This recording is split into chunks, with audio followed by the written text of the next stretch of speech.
keep yourself muted to minimize the disturbance. Thank you.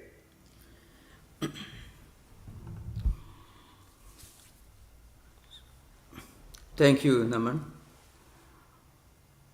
Om Sthapakaya cha dharmasya sarvadharmaswarupini avatara varishtaya Ramakrishnaya te namah. We are continuing our discussion on this system of Vaishnava philosophy called the teachings of Nimbarka Acharya. Now, there is an important point of difference to be noted between Advaita on the one hand and many of these later Vaishnava schools, post-Ramanuja Vaishnava schools like Madhva, Nimbarka, Vallabha, Chaitanya and others. And that point of difference is that unlike Advaitins, these Vaishnava schools, they depend a lot on mythological books, Puranic literature, different semi-mythological theological works. For example, Vishnu Purana, Bhagavata and so on. So frequently a problem arises, especially in the field of hermeneutics, where the tools used by Shankaracharya or the tools used by the students of Advaita Vedanta in interpreting Shankaracharya's views are frequently different from the tools used by scholars who study these Vaishnava systems. A lot depends upon certain strong beliefs which are part of folklore and local traditions, belief systems, which may not be found all over this country, all over India, but in some places. So I shall come to that. And then we should discuss on some of the most philosophically most important aspects of the hermeneutical tools to be used, to be understood when we understand the higher philosophy of Nimbarka. So to reiterate what I said earlier, Nimbarka system is one of the Vaishnava schools, later Vaishnava schools. After Shankaracharya, Ramanuja and Madhvacharya followed. Though Nimbarka belongs to a period between these two, still frequently Nimbarka school is considered to be one of the later Vaishnava schools, clubbed along with Vallabhacharya, Chaitanya and others, because there are many common teachings which are common to both Vallabha, Nimbarka and Chaitanya. To give an example, Nimbarka believed in a feminine deity, Radha Rani Radha. Now, the early Vaishnava philosophers who had a more philosophical approach towards Vaishnavism, they did not think of a need to bring in a feminine consort of Krishna like Radha. So which you find that this feminine archetypal ideal in Vaishnavism you find in Chaitanya school also. So it's called that's why it's frequently called a sampradaya. Sampradaya means a denomination, a group frequently associated with a community, which is supposed to follow certain rituals, even certain marks, the way you have to put your sandal paste mark on your forehead. You can see that there are different formations, different marks made with sandal paste. And there are differences between Madhva system, Ramanuja system, Nimbarka and also Chaitanya. Now in Shankaracharya's Advaita system, you don't find any of this. So if you want to know the answer, why a man like Schopenhauer fell in love with Vedanta when he read Upanishads, it's because Advaita philosophy doesn't ask you to announce your faith on your forehead. That's a very important point, remember. And that's also the reason why Vivekananda emphasized on Advaita when he preached and taught in Western world. But then in contrast to this, there is this concept of Sampradaya. Sampradaya in a denomination. It may not have much to do with higher philosophy. But if you follow that ideal, or if you belong to that tradition, the hierarchy, then you are supposed to do certain things every day. You should have the sandal-paste mark in a specific manner on your forehead. Even to the point of, in fact, that specific mark should also be there on the forehead of an elephant. So you find in some parts of South India, two different contrasting schools of sandal-paste mark. Belonging to Ramanuja system, Tengadai, Valagalai, you find. I'm not so familiar because that's different from the place I'm coming from. So there's the great conflict and fight to assert the supremacy of one style of putting sandal-paste mark on your forehead.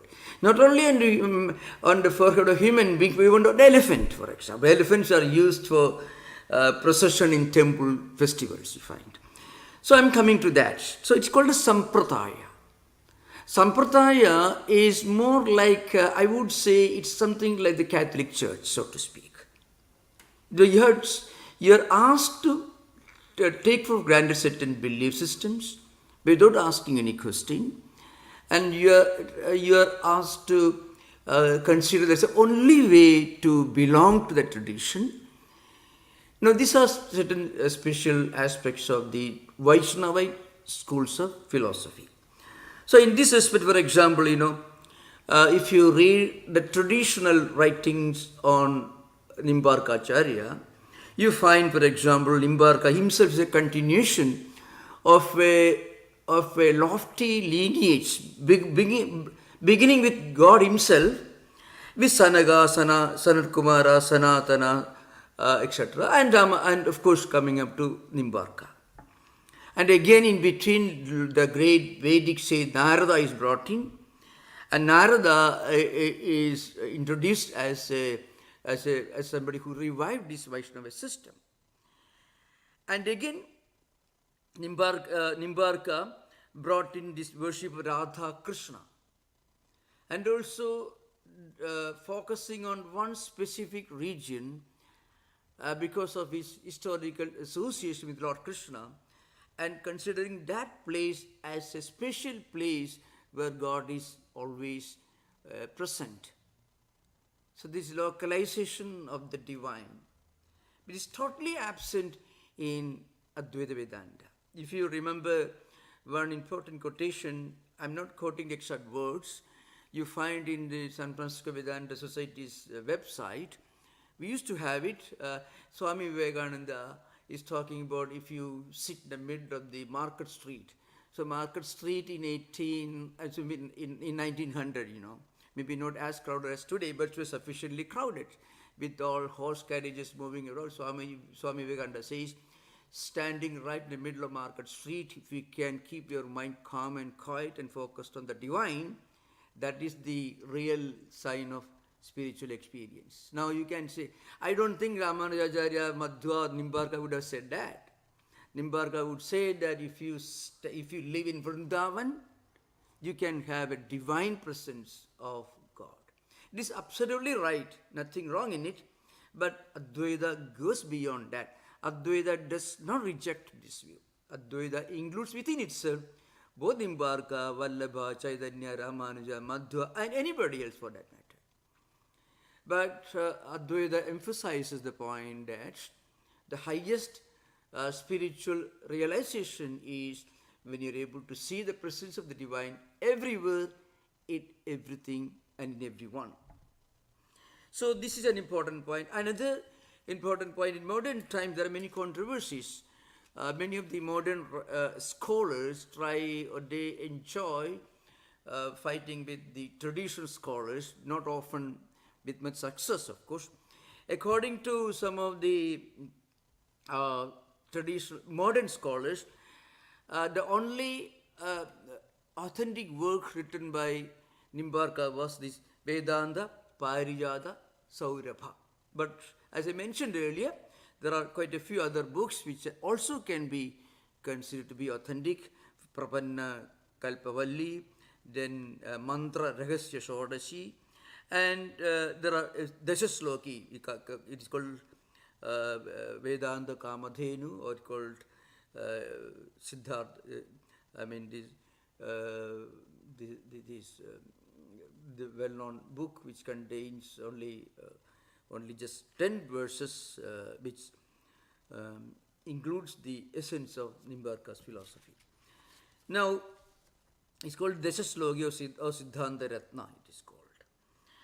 Now, as I mentioned, Nimbarka called his system as Swabhavika Bheda to distinguish that from his predecessor, who also had a very similar system of philosophy. His name is Bhaskaracharya, who is Bheda.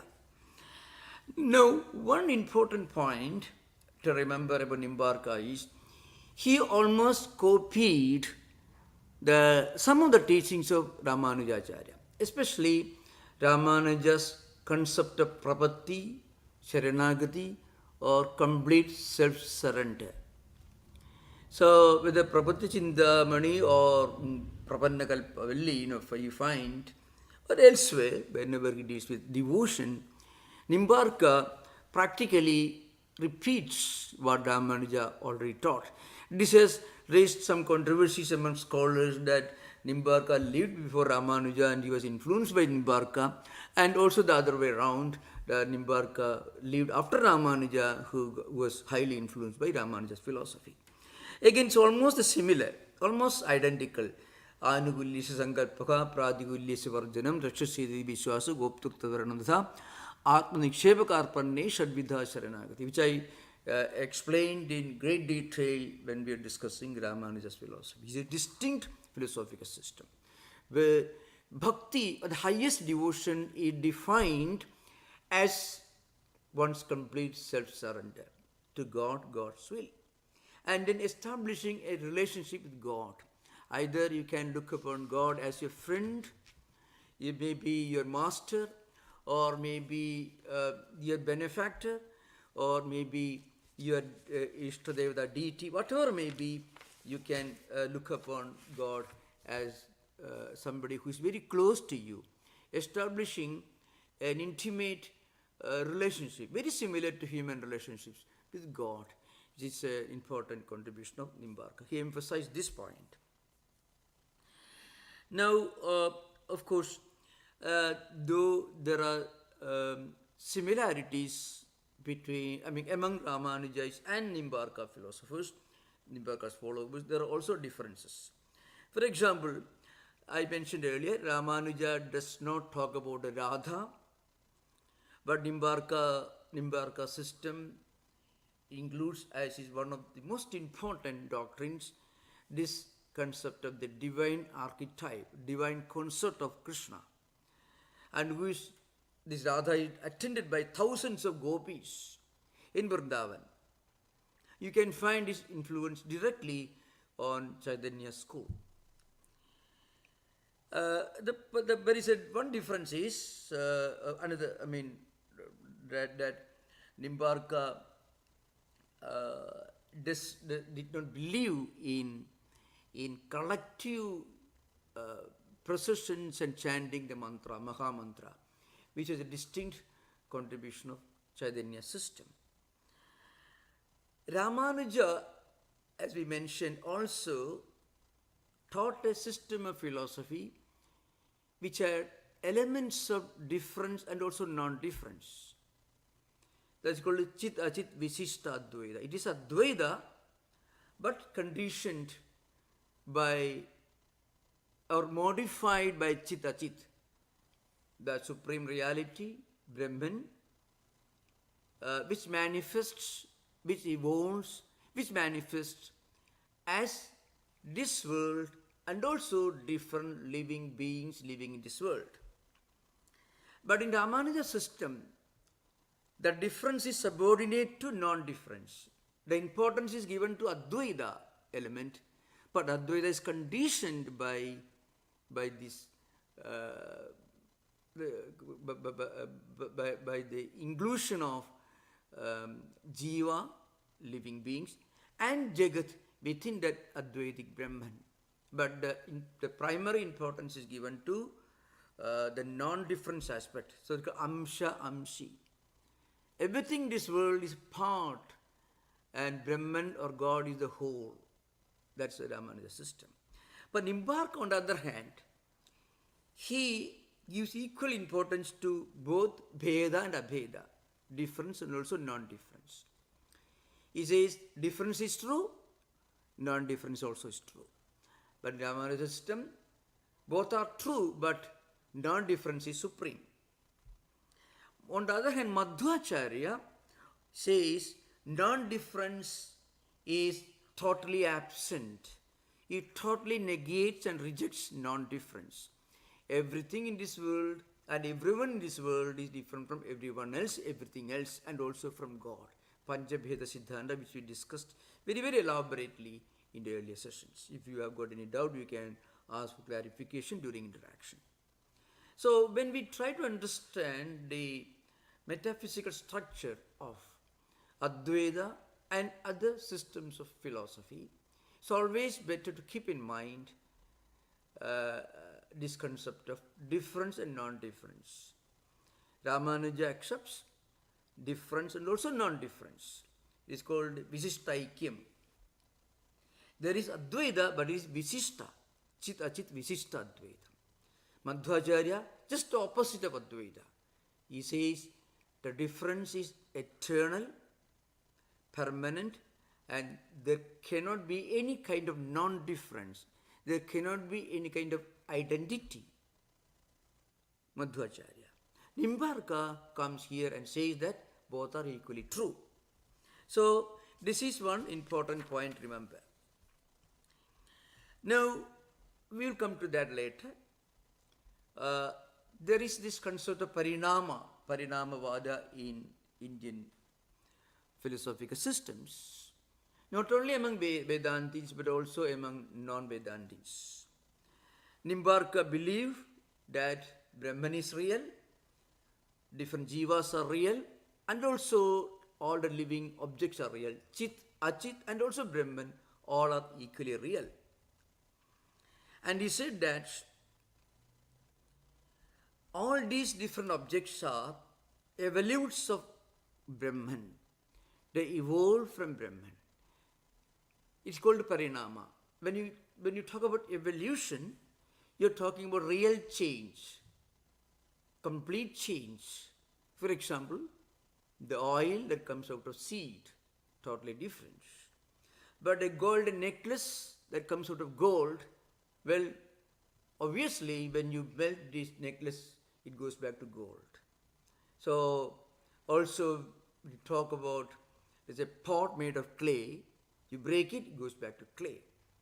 That's totally different from oil that comes that evolves out of seed. Now, here we have to discuss this important philosophical doctrine, philosophical aspect of Indian philosophy, Indian thought systems. It is called Karya Karana Bandha, means the relationship or the absence of it between cause and effect. This is a very, very important point to remember when we study Indian philosophical systems. So today I shall devote some time to make a detailed exposition of some of the important principles, important approaches in this Karya Karana Bandha Vada. I mean, it's called Satkarya Vada, Asatkarya Vada, etc. I shall try to explain this. It can be a formal description because in the coming days when we discuss Buddhism, Vasautrantika, Vaibhashika, Vijnanavada, Shunyavada, and also other schools of Vedanta like Vallabha and Chaitanya school, etc. It's very important to keep in mind. So, the most articulate statement uh, related to Karya Karana Bandhavadas, means approaches of philosophical doctrines with regard to the relationship between cause and effect. Cause effect. Now, this has a lot to do with what we call creationism and evolutionism if you draw a parallel from Catholic or maybe Christian theology. It's very important. Creationism and also evolutionism. Apparently very, very, very different. So I'm just trying to draw some parallelisms and parallels from, between Hindu Vedantic philosophical systems and also Western, predominantly Christian philosophical systems. So the most important statement comes in one well-known book that belongs to Advaita tradition called Samkshipta Shariraka or Samkshepa Shariraka, written by a very great Vedantic scholar who was a close follower of Shankaracharya. His name was Sarvajñatma Muni. So the name of the book is Samkshepa Shariraka and the author is Sarvajñatma Muni. In that book, in a single verse, in 2 lines, he gives a marvelous summary of different approaches of some of the most important approaches in Indian philosophical systems. The verse is Arambhavada Kanabhaksha Pakshaha Sanghadavadastu Bhadanta Pakshaha Sankhyadi Paksha Parinamavadu Vedanta Pakshastu Vivartavada. Very, very simple, but very, very important for every serious student of Indian philosophy to understand the traditional approach. So what this tells you is, there is one approach, it is called Arambhavada. Arambhavada means Asatkaryavada. What it actually means is the idea that every effect is a new product. Every karya is something that comes into existence when it is produced. It is called Asatkaryavada. And this view was held mostly by the Naiyayika school of Gautama and the Vaisheshika school of Kanada. What it is called Utpattivada. What it means is, for example, normally we know, suppose you want to weave a cloth from threads, let's say, or you want to make a pot from a clay. Now, suppose and now here the thread is the upadana karana, material cause. It's called the samavai karana, sometimes called. That means the effect, the cloth is inherent in the threads. It is already there in the threads. That is the Advaitin's view, that is the opposite view. Normally, everyone knows that if you take away all the threads from a cloth, there will be no clothes left. If you remove all the clay from a clay pot, there will be no pot left. So, that clay or the thread is the upadana karana, samavai karana, you may call it, material cause. Now, Naiyayikas and Vaisheshikas will tell you, it is not so. The cloth is totally different from the threads. Why? Because you don't wear threads. And again, the threads are so many in number. There are so many different threads. Maybe a cloth may contain tens of thousands of threads. So how can you say that the cloth is inherent in threads? Again, a pile of clay you won't use for drinking water. It should become a pot. So there is Buddhi Veda. And also there is also the Vyavahara Bheda, Sankhya Bheda. All these differences they quote. So you don't know how many grains of clay is there in the clay, but pot is only just one. So it's totally wrong to say that the thread inheres, or maybe it is inherent in the thread. The cloth is not inherent. The cloth is an entirely new product. Second point is, suppose, now remember, to understand this logic, let us see the opposite logic. Against this, the opposite school is called Satkaryavada, according to which the effect is inherent in the cause. The cloth is inherent in the thread. So they will ask you, well, if the cloth is a totally new product, then you don't need threads to, you don't go for threads. If you say the pot is totally different from clay, then why should you seek clay for making a pot? You can make some other material you can use. That is the view of the Sakaryavadins. Sakaryavada means the view that every effect is only a manifestation of the cause because the effect is inherent in the cause. That is Sakaryavada. Asakaryavada means the opposite of this. Every effect is something new, which has absolutely no connection with the cause.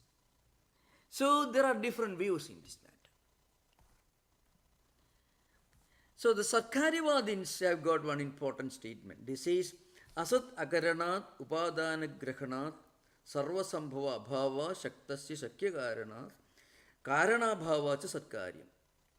So shaktasya shakya karanat karana bhava cha satkaryam means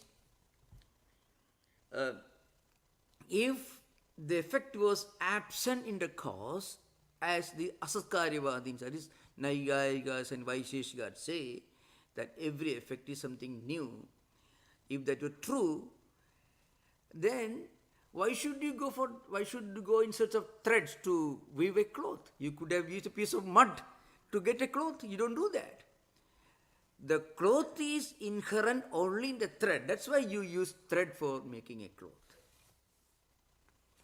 Now, if you come to the Nimbarka and Ramanuja, they will tell you, of course, there are differences and also the slight differences there. But the point is, they will tell you that God has become the world because they are Satkaryavadins. Parinama, school of Satkaryavada. So, Satkaryavada has got two main streams, Parinamavada and Vivartavada. Both belong to Satkaryavada. And Satkaryavada means the view that the effect is pre-existent in the cause. The effect is pre-existing in the cause. That's why you believe that cloth is there in the thread. That's why you use threads for making a cloth. You believe that pot is pre-existing in the clay. That's why you go in search of clay to make a pot.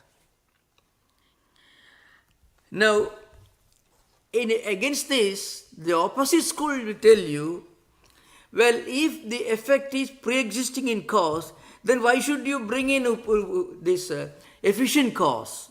Why should you bring a pot maker to make a pot? Because the pot is already there in the clay. So there are arguments for and against. A pot maker has to come and turn this clay into a pot. So not only that, something can come into existence only when it is absent before it comes into existence. It's a very interesting thing. You cannot say something has come into existence which was already existing.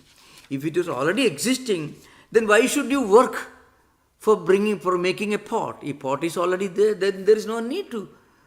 There is no need for a pot maker to work hard with his machine to make a pot out of clay. So they have their own argument, abhavadeva bhavotpattihi.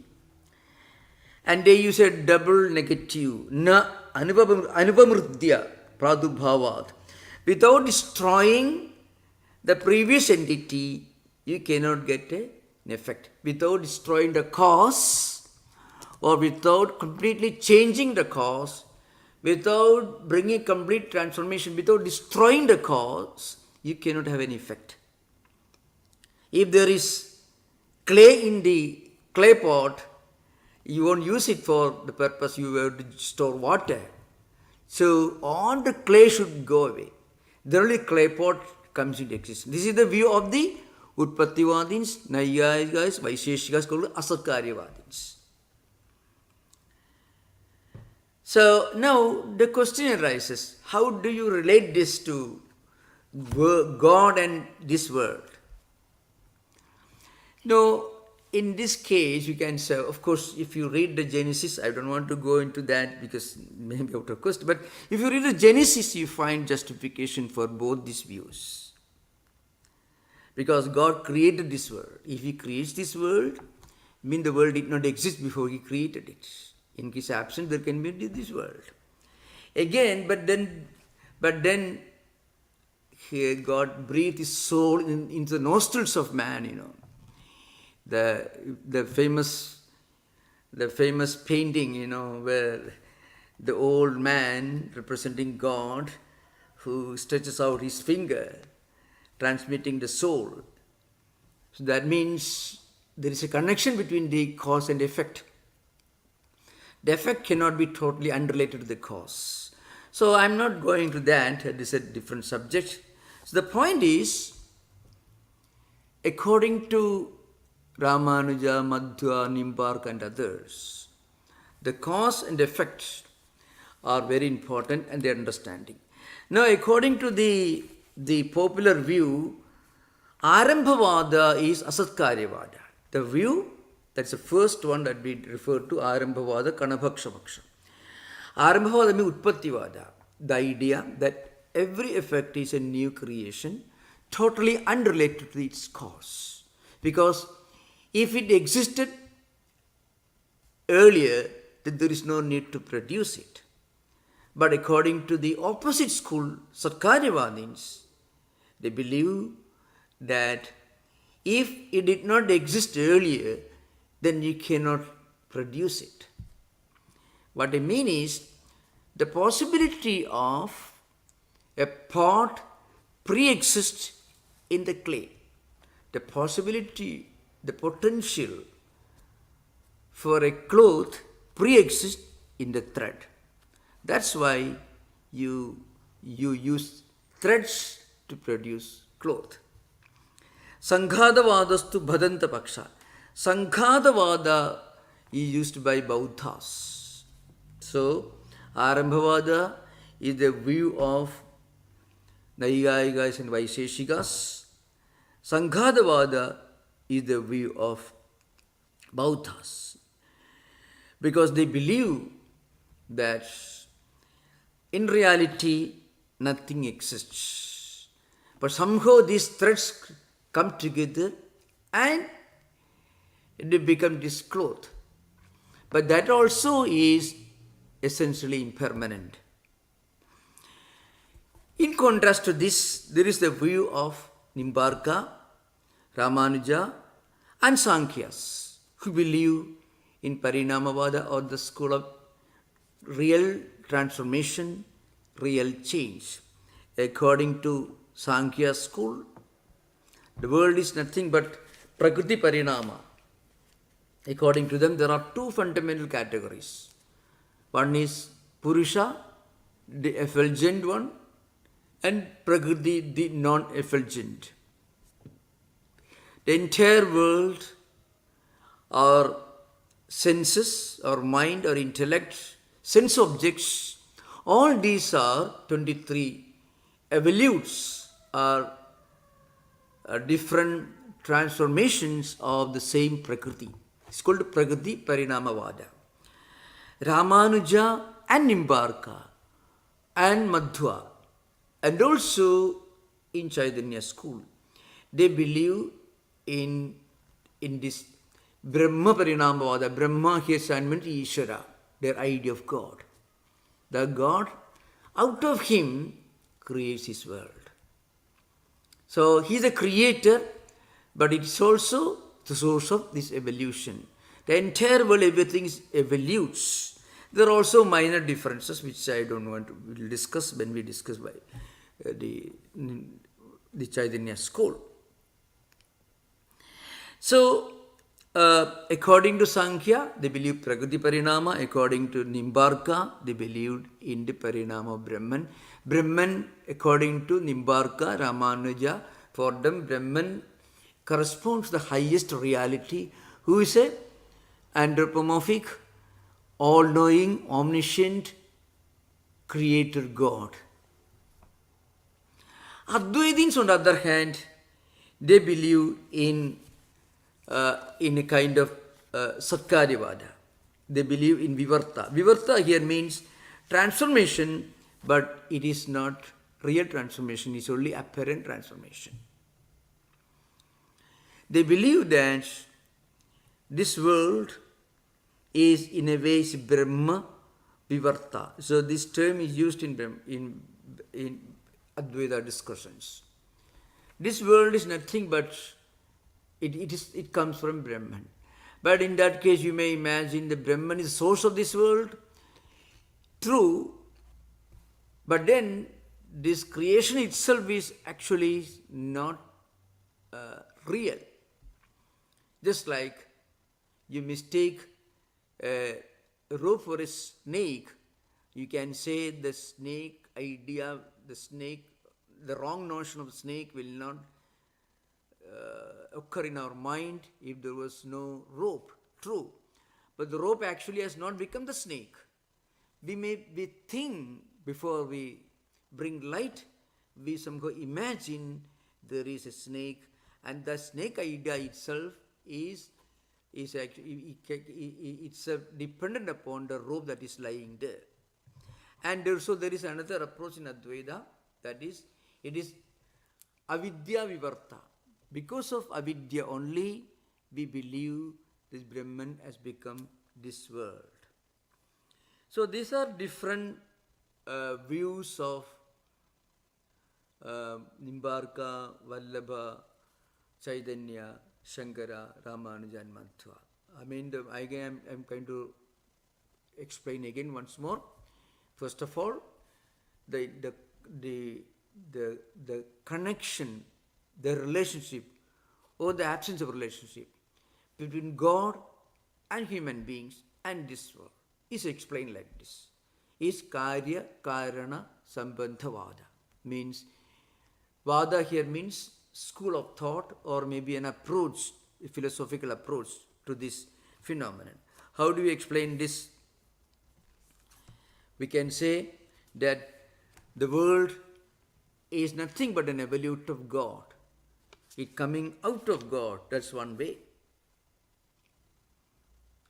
And then if it is really, it's a real change, real evolution, like oil seed becoming oil, then it is called parinama. If it is apparent change, for example, like the rope appears to have become the snake, it is vivarta. So, according to the school, that is Asatkaryavada, who believe that this change brings about an entirely new entity. I mean, the effect has absolutely no relationship at all with the cause. The cause is called Upadana Karana or Samavayi Karana. For example, the clay in the context of pot, gold in the context of a necklace, or thread in the context of a cloth. Now, according to these Asakaryavadins who believe that every effect is a new entity, a new creation, they believe that there are fundamental differences between the cause and effect. So, effect is totally unrelated. And they give this example. One is Buddhi Veda. You certainly don't mistake a pot for clay. Then Akriti Bheda. The pot is totally different from clay. Clay lies there in a heap, but a pot has a distinct shape, a name and everything. Shabda Bheda. Use different names, You don't use the word pot to mean a pile of clay. Again, Sankhya Bheda. The clay may contain innumerable grains, particles of clay, but the pot is just one. Again, Karya Bheda, because from if you compare the two, they look totally different. So in this way, they see different reasons for asserting their view that every effect is a new creation.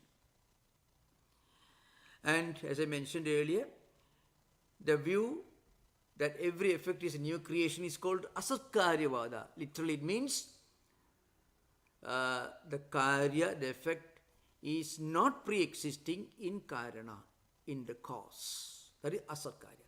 The opposite is satkarya. I mean the effect is pre-existing in the cause.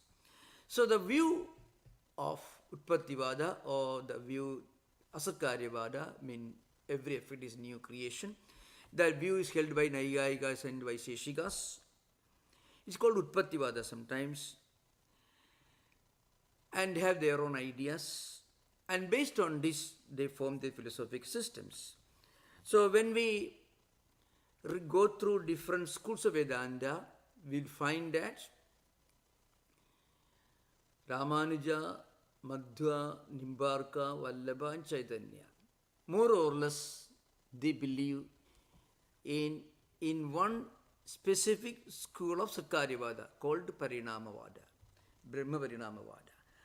Advaitins believe in the Vivarta school of Sakaryavada, same main school, which has got two divisions, Sakaryavada and Asakaryavada. In total contrast to this, Naiyayikas and Vaisheshikas, they believe that every effect is a new creation. It is absolutely no connection, no relationship with the cause. This idea behind. And now we can have interaction. I wanted to introduce this because it is difficult to introduce these in every single context, because when we talk about the idea of God in Nimbarka, Vallabha and others, with the world and different living beings, this should be kept in mind. Advaitins believe in Vivarta, in apparent change that is not real. Like, for example, they think that, really speaking, the cloth is nothing but threads. It has taken a different form, different shape. But you remove all the thread from a cloth, there is no cloth. What does it mean? It is thread only. It has got a distinct form. So it has got a different name. A golden necklace is nothing but gold with a specific form and specific name. So it's called Nama and Rupa. Name and form are superimposed upon the material cause, and you get the effect. In reality, the effect already pre-existed in the cause. If the potentiality of a golden necklace did not exist in gold, or the potentiality of a cloth did not exist in the thread, then you can take a heap of clay and make a cloth. You don't do that. You need threads only to produce cloth. If you want golden necklace, then you don't use clay. You use only gold, because the golden necklace is pre-existing in the gold. If it's totally new entity, then you can make anything out of anything. So you can see the logic of Satkaryavada.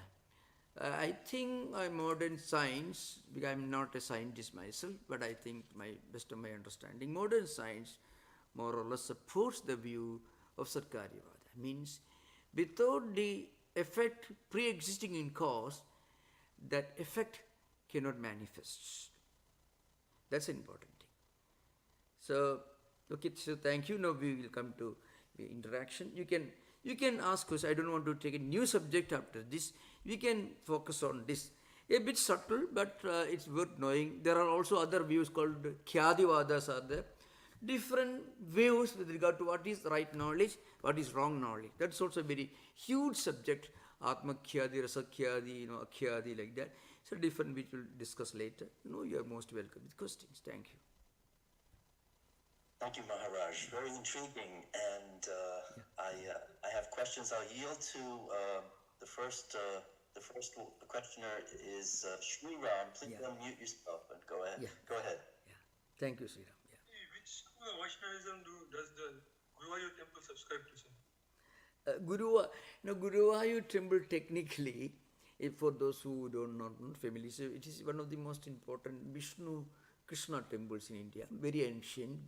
They claim it goes back to 3000 years, 1000 years BC. So anyway, whatever it is. So the point is, they do not belong to any of these distinct schools, really speaking. So you can find a synthesis of Nimbarka, Vallabha, but one thing, there is no Radha present there. So, this idea of Radha Rani as a consort of Krishna playing in Vrindavan, you don't find that outside of Chaitanya and Nimbarka schools. This is an important point, remember. So you can imagine many of these new ideas cropped up in different places in India as a reaction to Advaita. But philosophically, logically, you find Ramanuja system seems to be the most acceptable from a purely logical perspective. Because other schools, they found a need, they felt a need to bring up a feminine concert. There's absolutely nothing wrong in it. In India, anything is possible because human speculation is so inexhaustible, imponderable. Whatever it is, in Guruvayur you don't find anything that connects it with Nimbarka system, okay, or even Chaitanya system. But at the same time, you should remember the mantra used, that is very commonly used. In fact, the Maha Mantra used by Chaitanya school of devotees, frequently chanted by devotees in Guruvayur. Very common, that's part of the rituals every day. But the concept of feminine concept of Krishna, Radha coming, you don't find so much. Okay, thank you. Thank you, Maharaj. While awaiting more questions, I'm going to pose my own. At the beginning of my Vedanta studies, I was directed to Swami Sakar works on epistemology and Vedanta. And struck me, I'm going to mute whoever that is coming from. Okay. What struck me was that the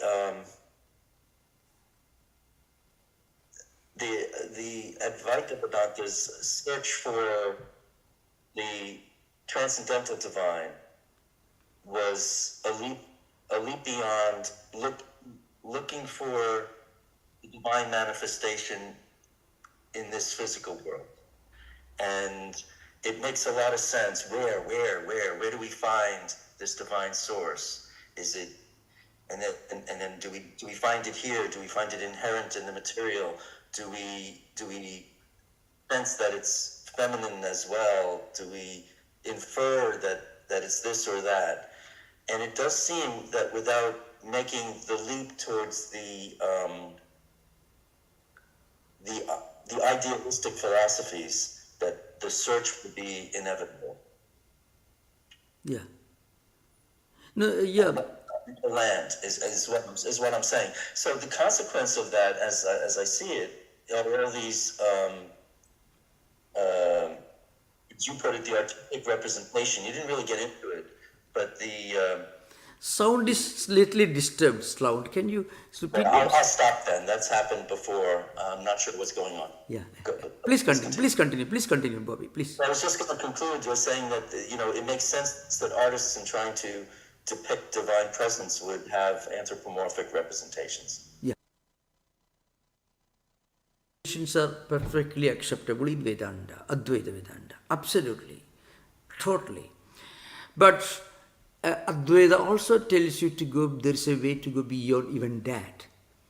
So I mentioned earlier, some of the most beautiful, the most unforgettable devotional poetical classics in Sanskrit language, written by Shankaracharya, dedicated to the divine feminine archetype.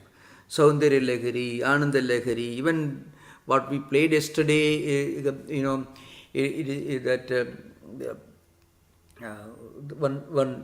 of Shankaracharya's Kalyana Vrishti.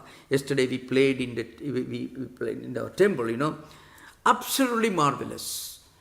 Now, so if you ask the question, who wrote the most wonderful divine devotional poet in Sanskrit language, addressed the feminine archetype? It is Shankaracharya only. So you find in all these poetic works, you find a devotee is looking at the Divine Mother, praying to Divine Mother, asking for blessings, for material fulfillment, and also spiritual enlightenment. And then finally, it concludes with, "Oh Mother, please manifest within me as my essence, as my soul." So you begin with Dvaita, praying, and then finally you end up with Advaita. Now that is something which only Shankaracharya can claim.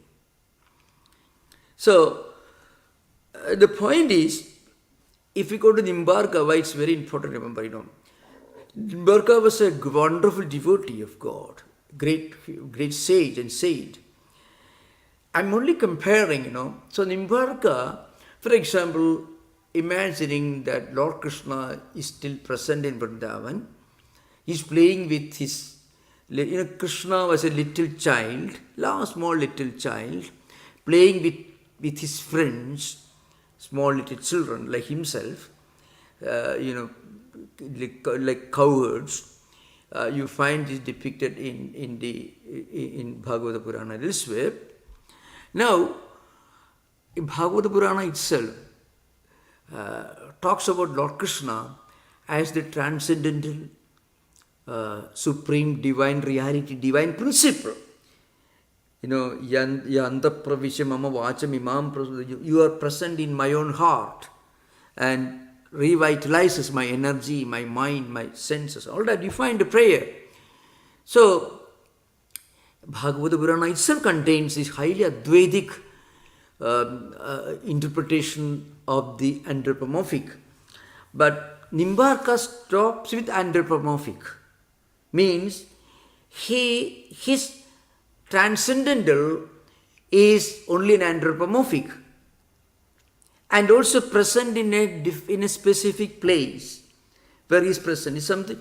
So to give an example, Jesus Christ is still living in Palestine or in Jerusalem, and think of that, you can imagine.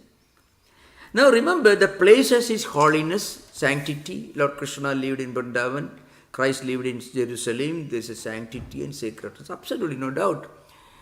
But Nimbarka's system, again, it became a denomination with all this paraphernalia of belief systems and doctrines and rituals and things like that.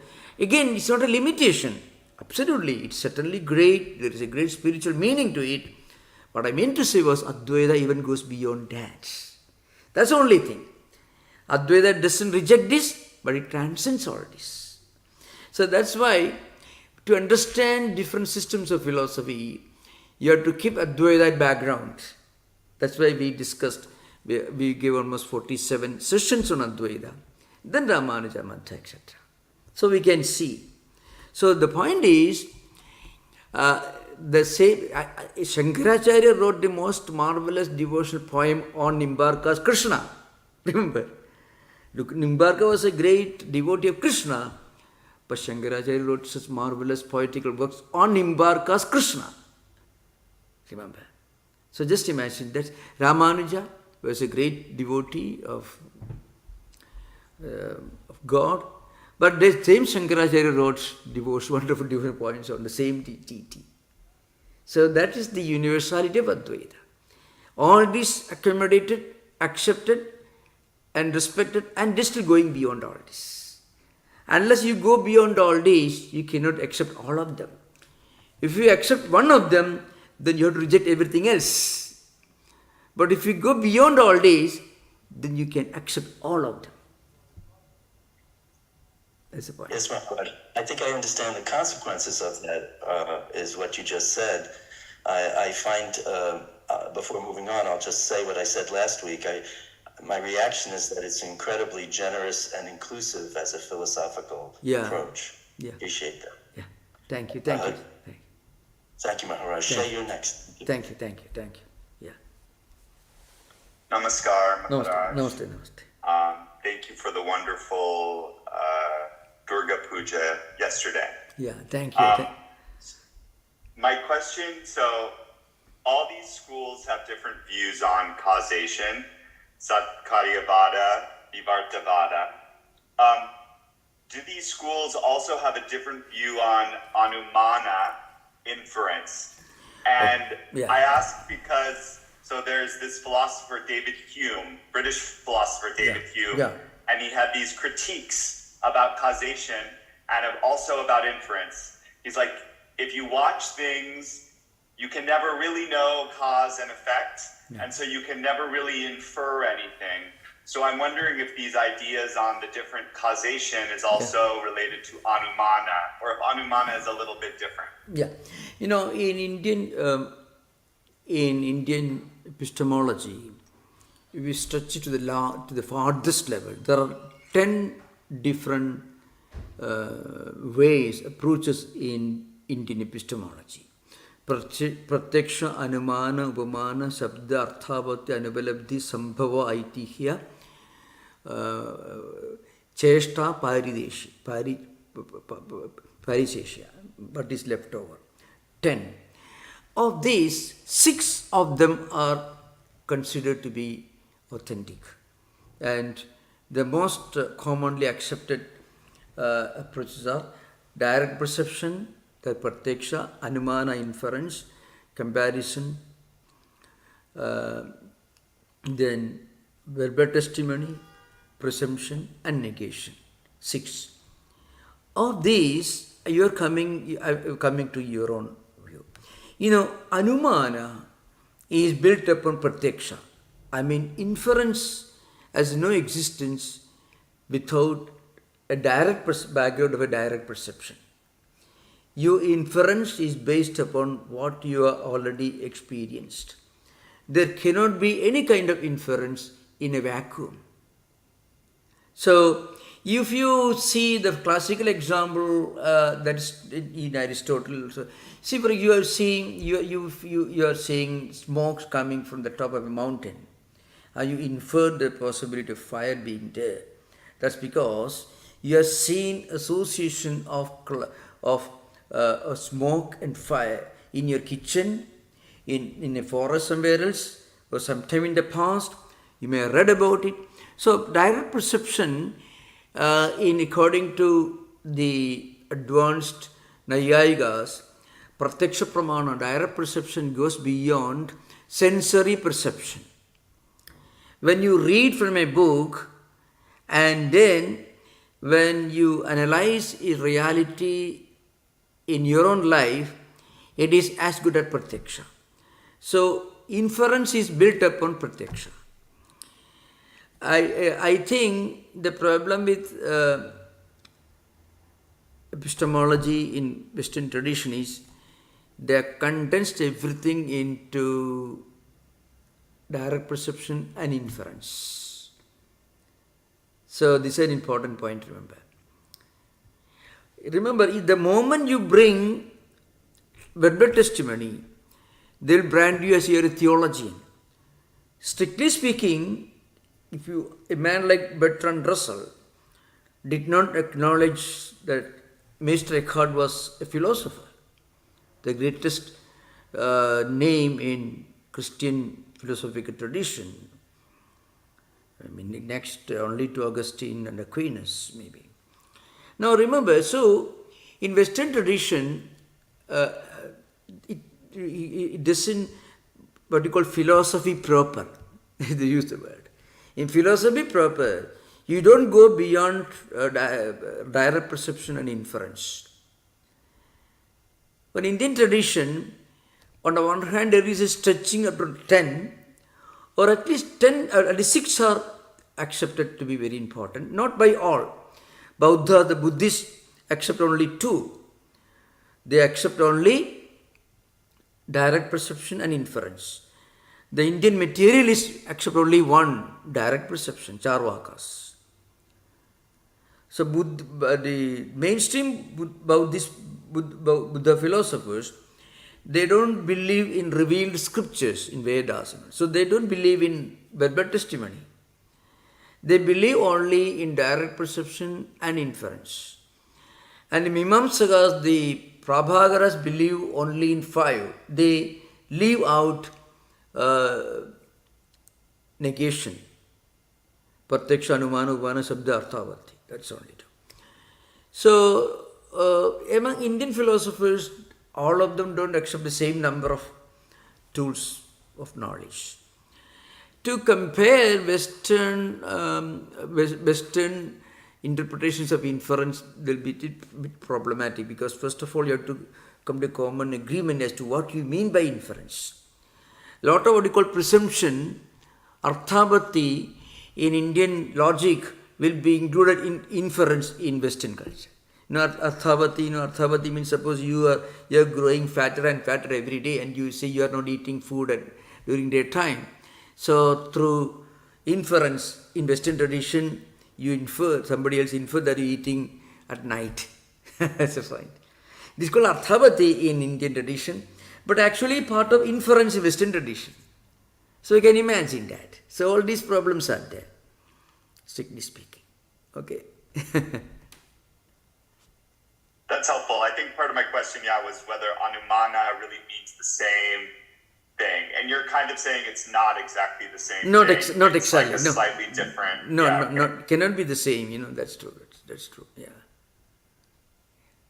Very I good. do have a follow-up, but I want to let David ask his question. Yeah, please. Are you sure? Okay, go ahead, David. We'll come back to you. Yeah.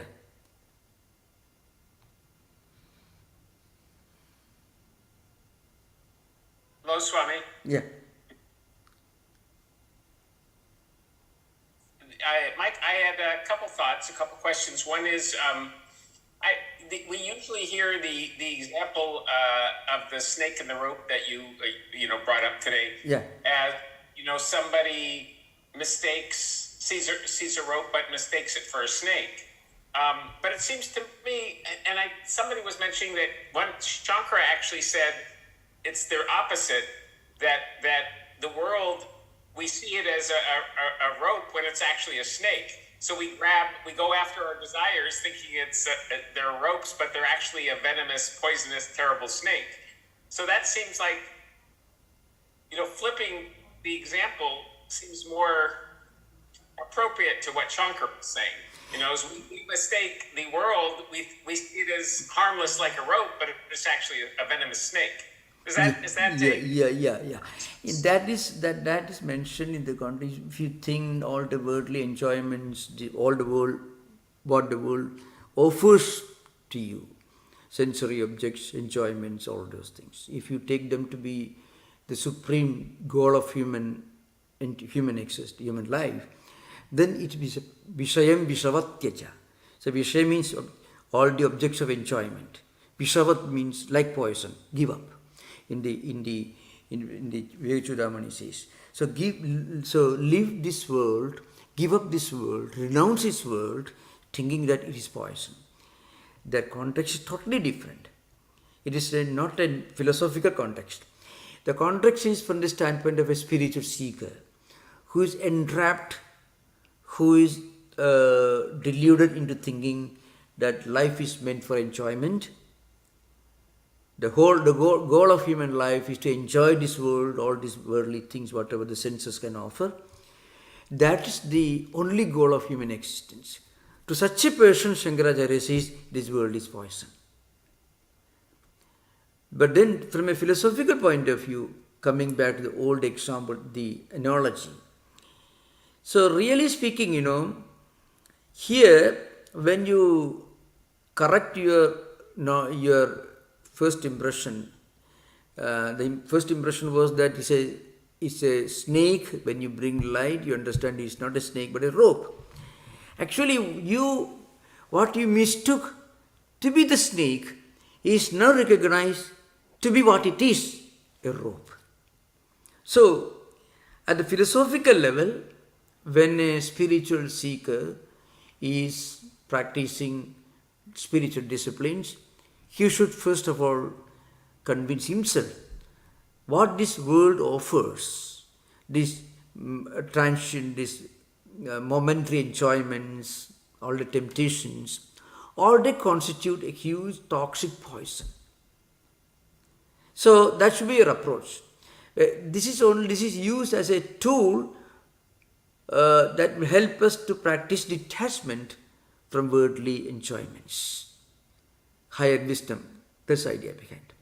So that's the context. The other context is, at the highest level, there is nothing to give up. There is nothing for you to detach from. Because what you see this world is non-different from Brahman. What you mistook to be the snake is actually non-different from rope. The rope you mistook to be the snake. But actually, there is no real snake. So the rope, if nothing but nothing but reality. In that rope, instead of seeing rope, you saw the snake. That wrong notion is gone, and the rope remains. The snake did not come and disappear. It is in your mind only. So, when you reach that level of spiritual enlightenment, when you look upon everything in this world as non-different from the supreme reality, then there is no need for you to look upon this world as poison. That's only as a spiritual discipline. For example, a child should be taught to keep away from drugs and alcohol. But a child becomes a sage or saint or an Einstein, you don't have to teach him that. So, as a spiritual discipline, you have to look upon this world as something that is problematic. Not because the world is problematic, but because obsessive attachment to worldly things can be problematic. The world is the same everywhere. The same world in which we are living, the same world in which Shankaracharya also lived. The world has not undergone any change from ancient time. Whether Socrates' time, Jesus Christ, the Buddha, same world in which we are living. The same world Sri Ramakrishna was living, but was thinking of God all the time. And then same world in which we are, all people are living. So, for a spiritual seeker, it is necessary to understand the problems of this world, means problems of obsessive attachment to the world. For an enlightened person, there is no need. That's why Brahma Satyam, Jagat Satyam, the spiritual experience for an enlightened person. I quoted Vivekananda, standing in Market Street of San Francisco, if you can think of Brahman, the supreme divine reality everywhere, then there is no need for you to go to Himalayas. People go to Himalayas because they want to leave something behind, going search of something better, something inferior, superior, good or bad, that is transcendent when you can see the same Brahman manifesting in Market Street, to borrow Swami Vivekananda's expression. Okay. Thank you, Swami. So in that example, then the rope represents Brahman. So we see a snake, but actually it's a rope. And in Shankara's example, the rope represents Brahman. Yeah, in this context, yeah. Right. Okay, thank you. Thank you. Thank you very much, David. Thank you. Shay, let's circle back to you. Okay, so my question is about this Vivartavada. Yeah. I know that's not Nimbarka's belief, but Vivartavada, about the changes in the world being not real in an absolute sense. Yeah. So does this make Pratyaksha or Anumana a challenge? Like, can we fully trust Pratyaksha or Anumana if the changes themselves are illusory? Yeah. This Vivarta, Parina, all this has got two dimensions. One is philosophically you can read study from a teacher, read and convince yourself. But according to Advaita, you understand this world. This world is only vivarta, only at the experience level. In Vedanta, epistemology and metaphysics, logic, all these are only tools for our own intellectual conviction. Intellectual conviction is only necessary to remove wrong intellectual convictions. You read Vedanta books, not because Vedanta books will take you to spiritual enlightenment. But Vedanta book, reading Vedanta, listening to Vedanta will remove many of the wrong intellectual notions we have got in our mind. The correct intellectual notions, the correct intellectual understanding will remove wrong intellectual understanding. And that will remove the obstacle. And then what happens, then only we will start really contemplating, convincing ourselves, and we'll get to the experience level of correct intellectual convictions. This is an important point. Surprisingly, in Vedanta, one important principle is books will not take you to God. Put in simple, everyday, every man's language, common man's language. Books cannot take you to God. But books can help you to take a right turn in your journey. Because in our mind there are so many ideas which are not very helpful, which create a lot of confusion. Now, if one can take a very strong, very intimate intellectual interest in Vedanta, you find that it helps our mind or intellect or even physical life actually. Lot of rubbish, lot of confusions are just removed. It doesn't mean that you become a Paramahamsa or Srirama or Shankaracharya on the spot. What happens is, it helps you to begin your spiritual journey. That's an important point. That's why I think one major difference between Advaita and all other non-Advaitic systems is, Advaita alone tells you books are important, reading is important, prayer is very important, but the ultimate goal is to experience. All these disciplines are necessary to remove obstacles. And when obstacles are removed, when everything on your way is removed, you have reached the goal. That's an important point. See Shankara's logic. Dr. Radhakrishnan writes long passages. Shankara's relentless logic, courage, bravery in logic. He says, this man who wrote all the most wonderful devotional poetry, prostrating before gods and goddesses and prayer and meditation, all the puja, everything he wrote, and he installed temples. And he started monasteries where he established rules and regulations how to perform this puja. Finally he says, what happens is, all these are secondary. So Dr. Radhakrishnan, in his Indian Philosophy, Volume 2, maybe referring to this, is the boldness. It's almost like, can you imagine Augustine Aquinas telling you reading Bible is not enough? I don't think Augustine Aquinas will survive for long if he did that. At least, Meister Eckhart did not survive. Can you imagine the same Shankaracharya who wrote all the commentaries, Prakarana Granthas, great classical books, great. And he was the one who wrote this long poem which includes 64 types of worship. Chadusashti Upajara Puja Stotram. And then, yesterday we played one of his great devotional poems here, and you can find 250 people just sat spellbound. Many of them didn't understand the meaning of it. That's the magic of Shankaracharya devotional poetry. And the same man says, all this not enough. So, you have to reach that experience, that the boldness, the courage of logic. That's what makes him so unique. Okay, thank you for the question.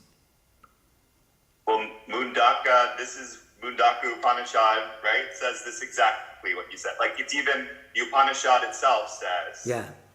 this is lower knowledge. Yeah, yeah. So that's I don't think you see that really anywhere else, No, right? no. That's sort of In all Upanishads you find statements. this. In all Upanishads you find this. But outside of Upanishads you don't find this. Rigveda, Yajurveda, Samveda, Atharvaveda, all these are the secondary. Experience alone is the supreme. So, that's why I'm asking the question. Can anyone say, can you imagine Augustine or Aquinas saying that you have to go beyond Bible to be a true Christian, to have Christian experience?